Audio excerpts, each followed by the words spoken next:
It's Monday, July 8. In the headlines, Spanish Town Hospital affected by flooding. In business news, Scotiabank reopens with limited services. Regionally, CARICOM to develop migration policy. And in sports, Jamaica names track team for Paris Olympics. This is the news on PBC Jamaica. I'm Simone Absalom Gale.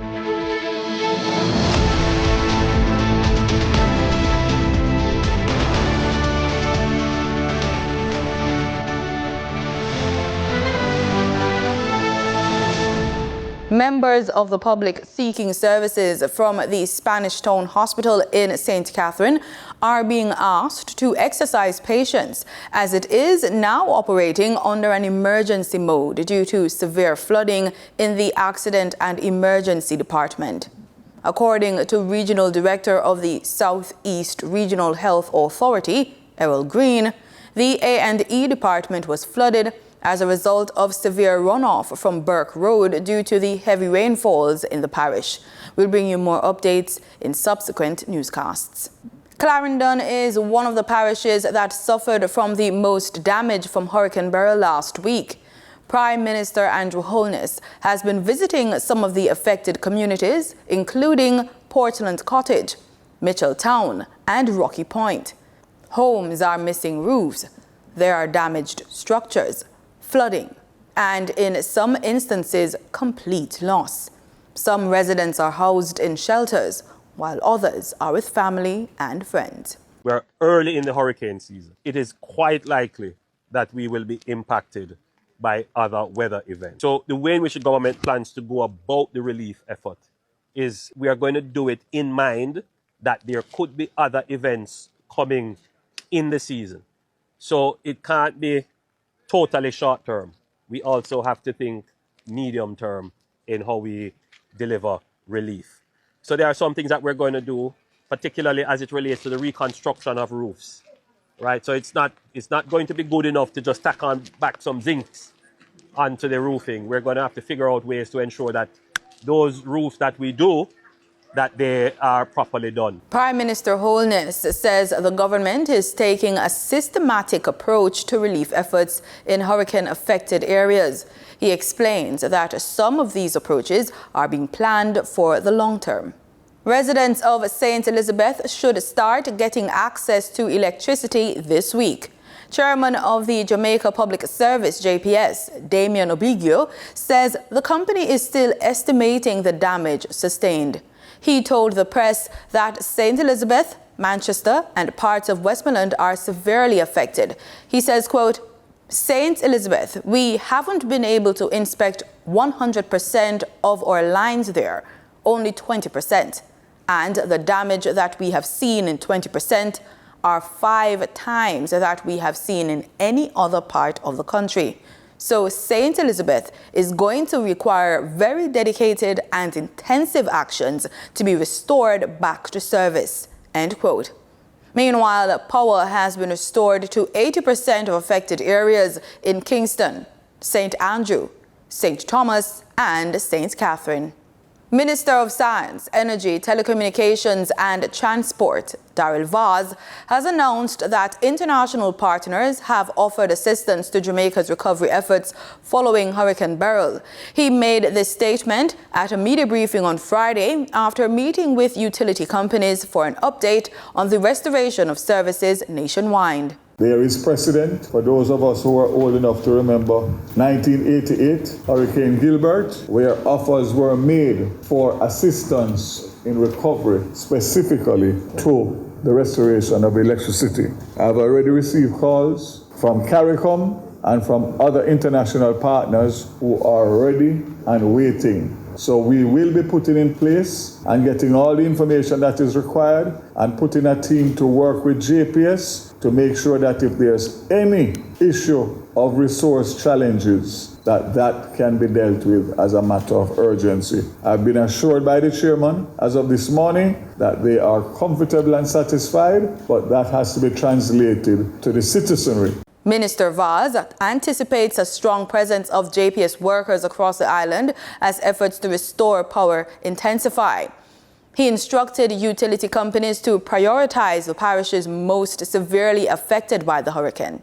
We have an issue with the hardest impacted area, which is parts of Manchester, St. Elizabeth, and Clarendon that have not been able to be properly accessed. And therefore, what I have asked is that be separated and updates be given on that as you go along with the assessment. But in the meantime, what you can report on in terms of the other parishes on a parish-by-parish basis with specific information.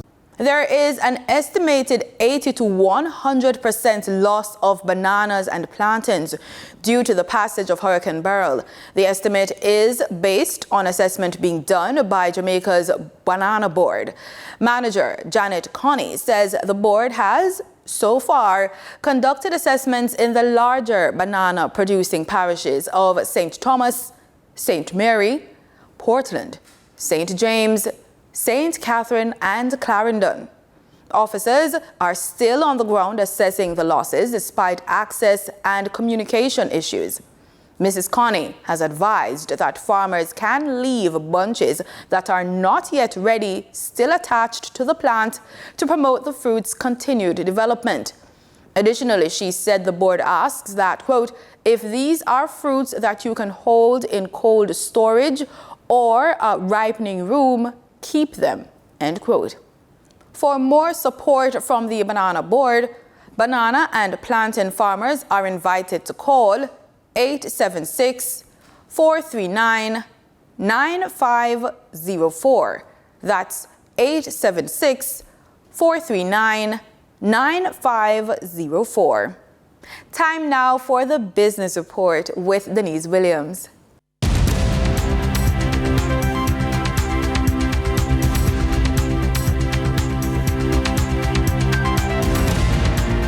Good day, everyone, and thank you for joining us on the Business Report. I'm Denise Williams, your guide through the latest happenings in the world of business. Scotiabank reopens with limited services. Scotia Group has reopened for business today after the passage of Hurricane Beryl on Wednesday, but has indicated that its operations are not at full strength.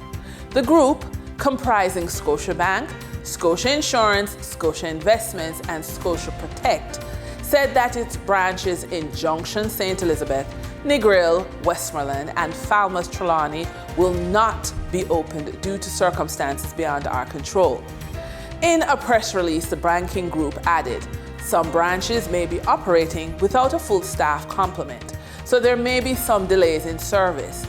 We remind all clients that they may continue to conduct point of sale, ABM, and online banking transactions as normal. Prior to landfall of Hurricane Beryl on July 2, 2024, at least 7 corporate entities had significant movement of share purchases by internal parties. This is significant because many investors watch what internal corporate persons do and match their investment strategy. So let's run through the list. Cygnus Credit Investments Limited has advised that during the period of June 26 to 28, 2024, a total of 2,502,568 shares were purchased as part of the company's share buyback program. Supreme Ventures Limited has advised that on June 28, 2024, a connected party purchased 1,455,006 Supreme Ventures shares. Express Catering Limited has advised that a connected party sold 5 million Express Catering shares on June 28, 2024. Kingston Wharves Limited has advised that a connected party sold a total of 1,068,782 Kingston Wharves shares during the period of June 24 to June 28, 2024. Dollar Financial Services Limited has advised that a connected party sold 130,743 dollar shares on June 28, 2024. Consolidated Bakeries Jamaica Limited has advised that a director purchased 218,417 Purity shares on June 26, 2024. One Great Studio Company Limited has advised that a connected party purchased a total of 320,000 shares during the period of June 26, 2024. During trading for the week of July 1 to July 5, 2024, the following companies represent the top 3 most active stocks that investors bought and sold on the Jamaica Stock Exchange. Online education platform Edufocal Limited with 15,269,883 units amounted to 23.94% of the market volume in terms of equity sales. Alternative energy provider Wigton Wind Farm Limited ordinary shares with 10,386,271 units amounted to 16.28% of the market volume in terms of equity sales. Toll road operator Trans-Jamaican Highway Limited with 7,095,761 units amounted to 11.12% of the market volume in terms of equity sales. Over on the Twin Island Republic of Trinidad and Tobago Stock Exchange, trading on July 5, 2024, registered a volume of 204,327 shares, crossing the floor of the exchange valued at $2,674,943 Trinidad and Tobago dollars and 18 cents. National Enterprises Limited was the volume leader with 84,483 shares changing hands for a value of $275,321 Trinidad and Tobago dollars and 3 cents. Followed by Massey Holdings Limited with a volume of 27,306 shares being traded for $107,860 Trinidad and Tobago dollars and 50 cents. Moving from the money moves of investors, executives, and companies on the regional stock markets, we turn to the Forex market. On July 5, 2024, the Bank of Jamaica reported that US $77 million was bought from Forex traders, while US $38.5 million was sold to Forex traders. Buying directly from the Bank of Jamaica, foreign currency traders sold the US dollar for $157.15 and bought the US dollar for $155.09. The difference between the buy and sell rate was $2.06, which represents a profit for Forex traders for every US dollar traded. Canadian Forex traders earned a trading profit of $7.30 from transactions with the Bank of Jamaica. The Canadian dollar was sold for $121.72 and bought for $114.42. For traders looking at the British pound, they pocketed a profit of $6.75, selling it for $200.45 and buying it for $193.70. For the credit report tip of the day, your credit score is more than just a number. It's a powerful tool that can open financial doors and financial opportunities. One way a strong credit score can help you is to shop around for the best loans at various banks in your community. And this gives you competitive interest rates. A higher credit score often qualifies you for lower interest rates, saving you money over the life of your loan. And with that, we wrap up today's business report. I'm Denise Williams. Appreciate your company. Stay well informed. Stay ahead of the curve. Until our next update, take care. Thanks, Denise. In regional news, the CARICOM Secretariat, Impacts and IOM will host a pivotal workshop titled Towards a Regional Approach to a Migration Policy in the Caribbean, Realizing a Shared Vision. This initiative aims to develop a unified regional migration policy for the Caribbean community. More in this report. CARICOM is to develop a common regional migration policy for the Caribbean. The CARICOM Secretariat and the CARICOM Implementation Agency for Crime and Security, with technical support from International Organization for Migration, will host a 2-day workshop beginning Monday, July 8th at the Hilton Trinidad in Port of Spain. The workshop is titled Towards a Regional Approach to a Migration Policy in the Caribbean, Realizing a Shared Vision.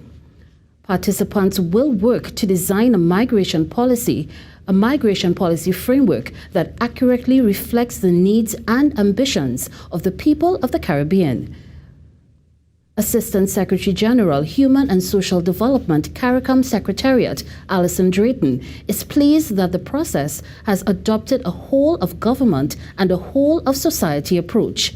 IOM's coordinator for the Caribbean, Patrice Quesada, says one of the things found through the 12 assessments conducted in the Caribbean is that education and primary health care are already available for non-nationals in most countries. In Barbados, Cabinet has approved a multi-billion-dollar climate investment plan aimed at achieving climate resilience by 2035. Announced by Minister Ryan Strawn of the Ministry of Finance and Economic Affairs. He made this statement during the launch of the first call for projects under the Barbados Environmental Sustainability Fund. Minister for Public Works. The Barbados National Resilience Plan was first announced by Prime Minister Mia Amour-Motley during her 2024 budget presentation. The almost $30 billion plan includes expansion of the deepwater port, positioning Barbados as a transshipment hub, and future-proofing essential systems such as water and roads. Minister Strawn says that plan, which predates the destruction caused by Hurricane Beryl, has now been approved. That was assuming that we were going to just expand the Bridgetown Fishing Harbor based on the original discussions. That assumed that we did not have to replace or repair the Bridgetown port as it was, and the other coastal infrastructure that we've seen damage over the course of the last few days. And we've made a lot of assumptions. These assumptions still hold to some degree. This climate investment plan, there will be a formal announcement in relation to it moving forward. We have identified some areas of priority, but there's nothing right now of greater priority than ensuring that our marine space is protected. He was speaking during the launch of a call for projects under the Barbados Environmental Sustainability Fund. Is the mechanism through which savings from the Debt for Nature swap are channeled. Chief Executive Officer of the BESF, Kemi Linton, says $1.6 million has been allocated for projects which support the island's environmental, conservation and sustainability goals. This funding can be accessed in the form of small grants of up to 50,000 Barbados dollars, medium grants from 51,000 Barbados dollars to 100,000 Barbados dollars, and large grants from 101,000 Barbados dollars to 300,000 Barbados dollars. Students and postdoctoral researchers can also access grants of up to $10,000 in the case of students and up to $30,000 for postdoctoral researchers. Chairman of the fund, Gregory Hinkson, explains how it will be financed. Under the Debt for Nature swap agreement, approximately $22 million is to flow through the BSF, with varying amounts ranging from $1.19 million to $1.86 million per year over 15 years. So we've already gone 2 years so far over the next 13 years. Over the same period, approximately $15 million is being placed into an endowment fund, not currently managed by the BSF, but which, along with the income earned, is to come to the BSF in 2037, and that fund is expected to fund the BSF in perpetuity. The application process for grants under the BESF will... The Grenadian government has established the Hurricane Beryl Disaster Relief Fund to collect financial contributions for recovery efforts following the severe impact of Hurricane Beryl. More details in this report. Government has established the Hurricane Beryl Disaster Relief Fund to collect financial contributions in aid of recovery efforts following the severe impact of Hurricane Beryl. It aims to garner support to assist in the restoration of lives and livelihoods across Grenada, Carriacou, and Petit Martinique. There are several ways you can contribute to the relief and recovery efforts. Direct deposit through online banking service or a local branch of the Grenada Cooperative Bank. Deposit funds into the savings account named Government of Grenada Natural Disaster Relief Fund. That account number is 121-004-900. Online payment. You can visit pay.gov.gd from your mobile device or computer. You then select Make a Payment or click the Donate to Hurricane Beryl Relief button. Under Category and Pay For, choose Hurricane Beryl Relief Donation. Select your preferred contribution amount or specify a custom amount. Enter the necessary payment details and confirm the transaction. International wire transfers. Use your bank's online service or visit a local branch. Ensure to include the following details. The beneficiary is Government of Grenada Natural Disaster Relief Fund. Beneficiary address C/O, Ministry of Finance, Financial Complex, St. George's, Grenada. Bank address, 8 Church Street, St. George's, Grenada. Bank's SWIFT code, GROAGDGD. Beneficiary account number, 121004900. For Eastern Caribbean dollar transactions, use routing number 000000233 for electronic funds transfers. For transactions in other currencies, for US dollars, the bank name Bank of America, bank address Miami, Florida, SWIFT code BOFAUS3M, account number 190-196-4767, ABA number 026-009-593. For Canadian dollars, Bank of Montreal, the bank address, the International Branch, Toronto, Canada. SWIFT code BOFMCAT2, account number 1019198, transit number 3144200. Reporting for GBN News, Beverly Telesford. In sports, we lead off with athletics. The Jamaica Administrative Athletics Association has named a 63-member squad plus 13 reserves for the Paris Olympic Games set for July 26 to August 11. The team was announced 8 days after the National Championships in Kingston.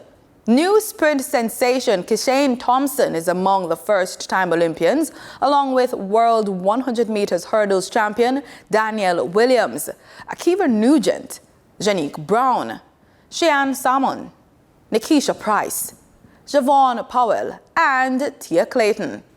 The 13 reserves include Alana Reid, Frederick Dakers, Jelani Walker, Asini Wilson, Tyre Mason, Stephanie Ann McPherson, Megan Tapper, Andronette Knight, Ashley Williams, and Rasheen McDonald.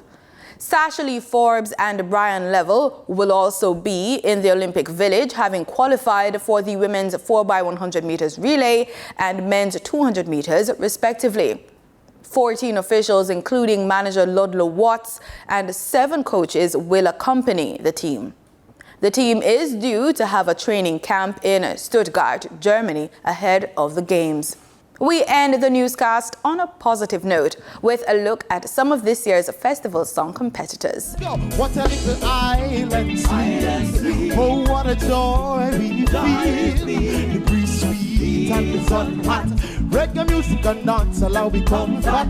What a little island sweet. Oh, what a joy we feel. Hey, whoa, whoa, whoa, whoa, whoa, yeah. To the top. Dub wise, right across the world we are leader. Track and field, we are the fastest sprinters. Yes, I'm a proud Jamaican. No woman, no cry for Mali away. We cuss then we laugh, everything irate. Taxi can't leave, do a one and ready. No. It's festival time again, yeah. Baba di bam padam pam pam pam padam pam padam pam pam. It's all about Jamaica, be me island home. No matter where I go, back to my land I go. Jah love this land, so we will do the best we can. The only way Jamaicans can. Stronger together, making Jamaica better. Jah love this land, from the streets down to the sand, and with Jah love we can. We'll live better, whether in any way. Let's bring back a time of harmony, more peace and love you see in our community and in our family. No way, no greater, let's make it safer.